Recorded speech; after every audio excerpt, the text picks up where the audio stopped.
again, Rachel here. We've made it to the last episode of Quest for Clean Water, a season of podcasts following the research of Bahman Abbasi, an associate professor of mechanical engineering who had an idea for a better way to desalinate water. Along the way, he also turned the technology to the problem of cleaning up industrial wastewater. When I started following this project in 2018, I didn't have a good idea for how it would end, because research tends to continue on with no clear ending. So when Bahman told me he had students graduating in June of 2022, I thought, aha, this is the ending for the podcast season. Graduation marked a transition for the students and also for the research. But it certainly was not an ending for either. And as you will hear at the end of this podcast, the technology they have all built together is now being applied to a completely different problem: lithium extraction.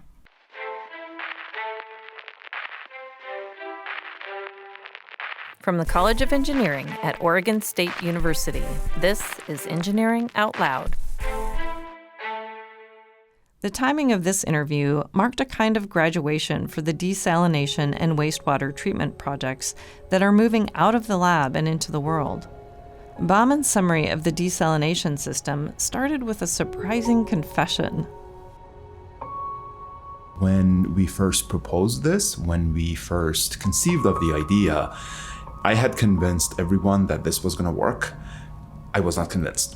And now, after 3.5 years, it works better than we ever imagined. It desalinates water in a once-through process to potable water, no matter the salinity of your input. Seawater, concentrated brine, or oversaturated water with salt. Run it once through this process and you get drinking water. In the last year, the patent for the desalination system called Steward was granted by the U.S. Patent Office. The team has increased the rate of desalination to 12 gallons per hour for one module. The idea is that these modules can be stacked into a standard shipping container and together produce over 1.5 tons of drinking water per hour. Bahman said he can now visualize the end goal, seeing the units deployed in communities that need a low-cost, low-energy way of producing drinking water. It still needs some pieces to it. We still need some pre-processing and some integration with the whole system. So there is more engineering, primarily work to do in order to move it from this operational, successful lab unit to something that can be deployed. The engineering part will include energy transport to and from the system, as well as pre-processing the water. Once that is done, it will be ready for packaging and deployment. What is it going to take to get there? Some money, some engineering, person power. At this stage, to be honest with you, the funding that we need is not nearly as much as we needed before when we were doing the research, because research takes a lot of trial and error. But now the engineering part of it, we can have the design and the operation ready all in about a year, and with a fraction of the funding that we have received so far. That part is moving forward through Bahman's spinoff company, Espiku, that we talked about in the last episode. The wastewater project is also moving into a new phase with some additional funding from ARPA-E, the U.S. Department of Energy's Advanced Research Projects Agency.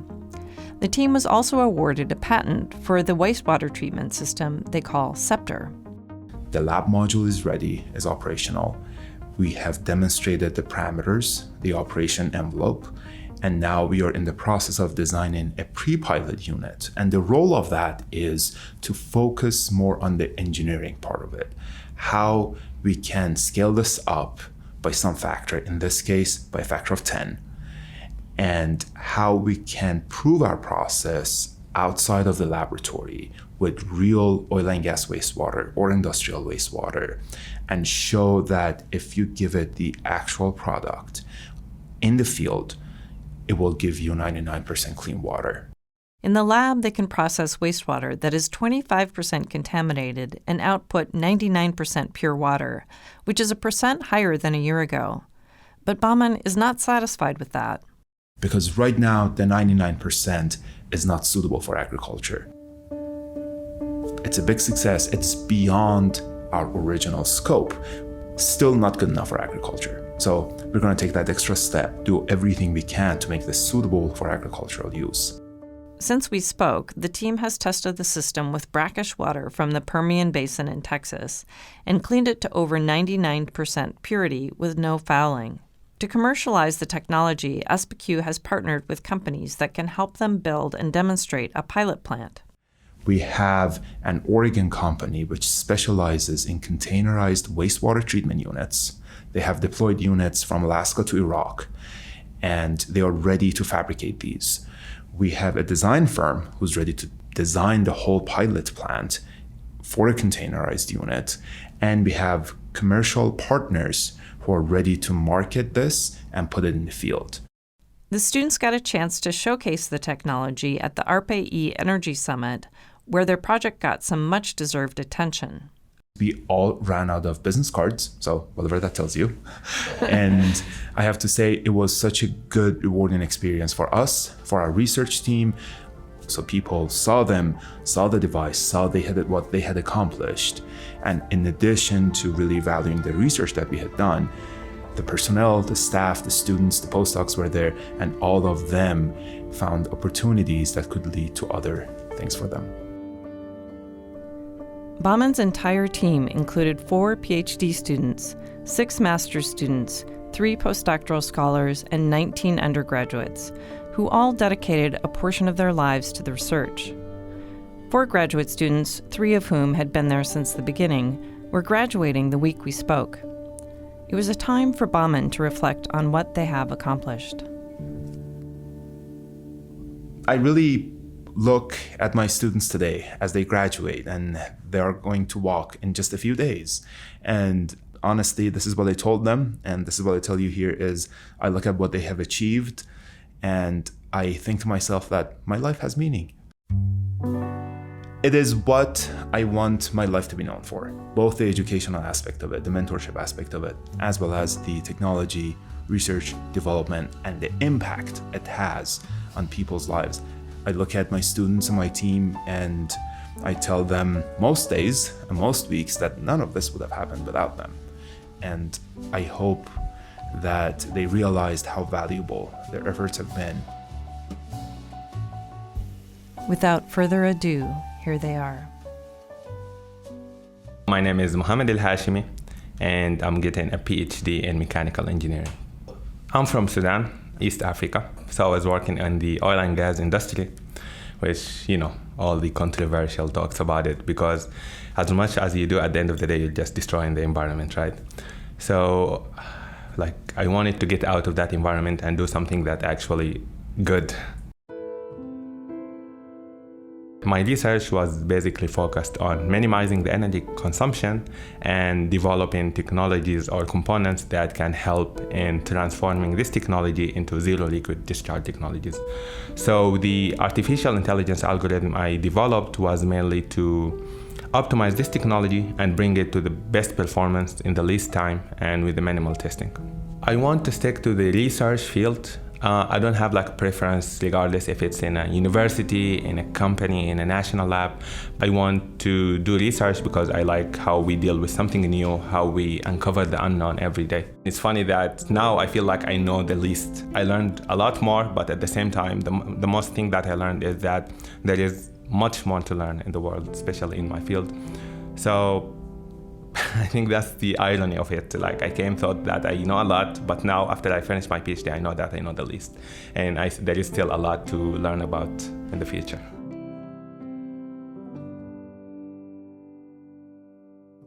I'm Hannah O'Hearn, and I'm graduating with a PhD in mechanical engineering. There was always a lot of talk about water growing up in New Mexico. And so I think I've always been a little bit more aware of it, and I'm really interested in the water energy nexus. So on this hydraulic fracturing wastewater treatment project, I was the first graduate student. When I first showed up, my job was to sort of figure out, what are we actually doing? Here's our proposal, how do we start on this? And then as more and more grad students joined the team, which was excellent, my job was to sort of make sure everyone was on the same page. So trying to keep track of all of the very complex individual components and make sure they're still all communicating with each other correctly. The biggest outcome of my work has been what I'm calling physics-guided artificial neural networks. So taking these sort of like black box artificial neural networks that don't really care about the underlying physics and trying to introduce some physics into that to try to get a more accurate solution at a lower computational cost. In addition to this being a large lab, it was an extremely diverse lab. My first year in the lab, I think we had 6 people of 6 different nationalities with 6 different first languages. And that was a really cool experience, being able to see people approach problems so differently based on where they grew up and how they were taught to approach problems.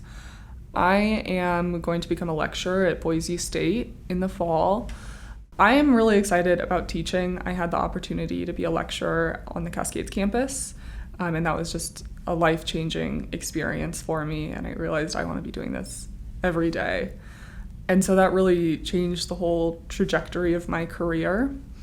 I'm just really excited to be interacting with students and the mentorship aspect of being a lecturer. I'm Deepak Sharma, and I graduated from a PhD in mechanical engineering with specialization in water purification.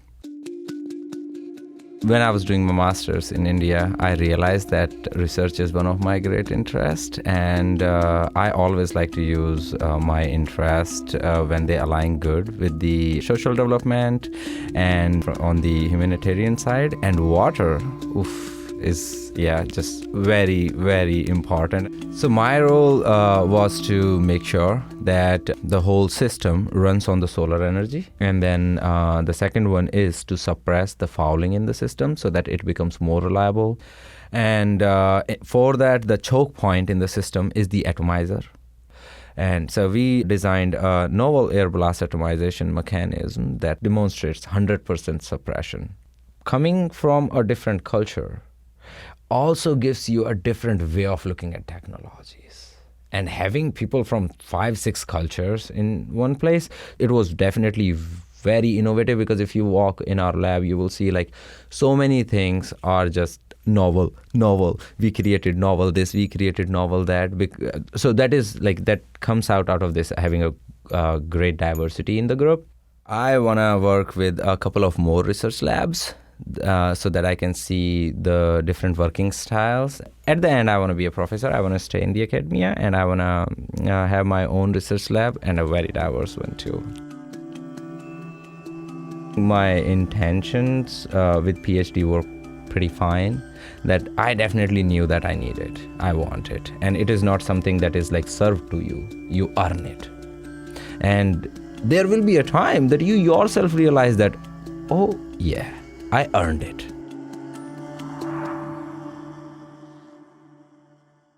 Morgan Messer, and I'm getting a Master's of Science in Mechanical Engineering.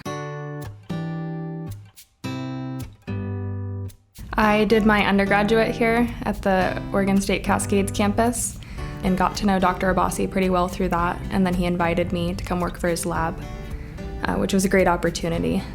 I did a couple different studies, one of them in surface roughness, and looking at how that impacted the fouling buildup and fouling resistance over time. And then I also developed and designed a evaporation pan for hydraulic fracturing that can mitigate fouling for 20% saline water with about a 54% evaporation rate.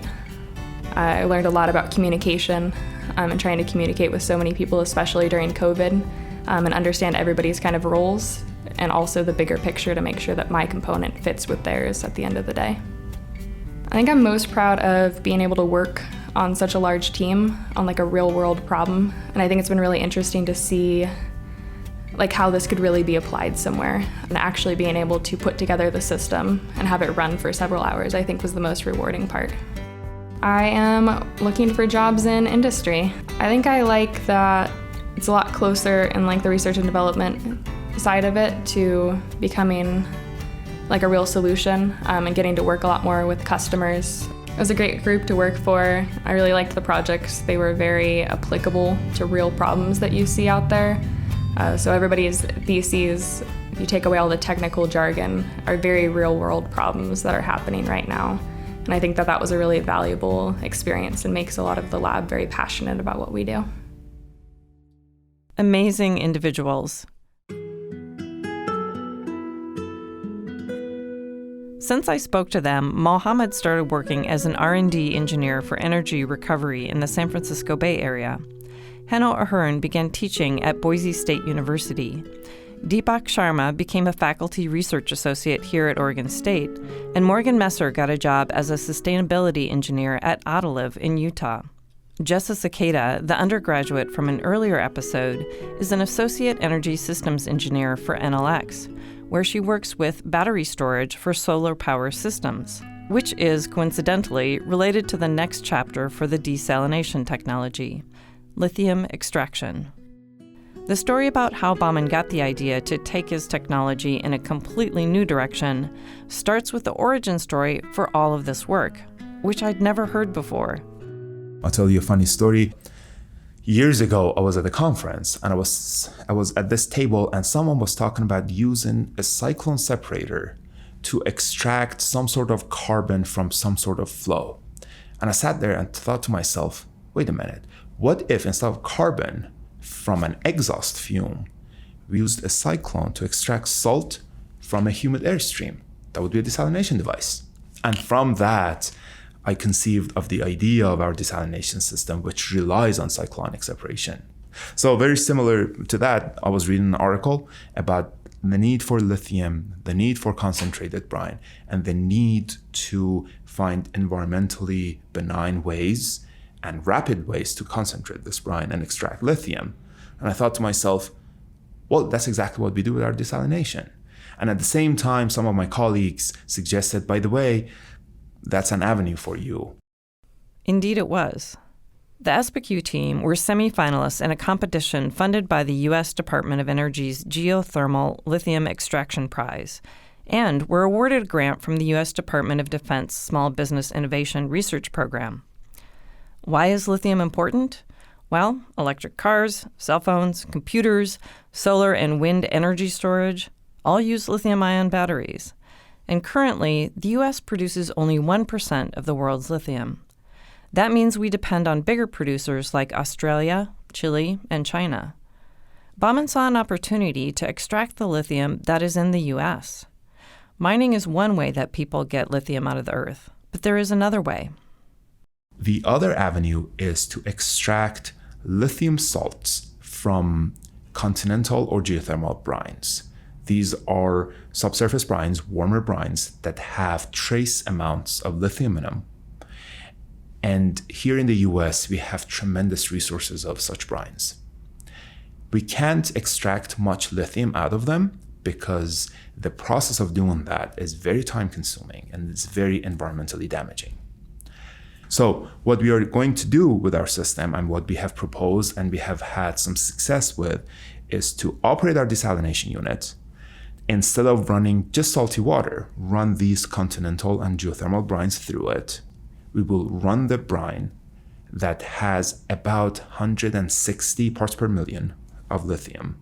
And we concentrate this to increase that 160 to 7,000 parts per million. And that is concentrated enough to extract lithium salts and make lithium-ion batteries. It has no environmental impact and damage. It requires no fossil fuels, and it can very quickly and nimbly respond to market fluctuations as we produce in real time on site. I could not have imagined when I started interviewing Bauman and his team that the research could have turned out as successfully as it has. Here's Bauman to summarize the experience. It was a lot of hard work, a lot of long hours and long days, and all of it was done wholeheartedly because of a goal, which was producing clean water, developing these technologies, and developing these students and engineers who will be at least as impactful to the global engineering community as they go out and pursue their careers. So there you have it, my friends. I want to give a shout out to Jens Odegaard, who had the crazy idea of following a research project over several years. This episode was produced by me, Rachel Robertson, with help from my friends. Steve Frenzel, Owen Perry, and Chris Palmer gave me comments on the script. Chance Seichow helped with the recording, and Cooper Mitchell gave me a hand with polishing the audio. Can you get sleep yet? Are you able to sleep? But I slept 8 solid hours last night. So yes, I can sleep. I've been sleeping well since last week when the final PhD student graduated. It's actually really, really nice.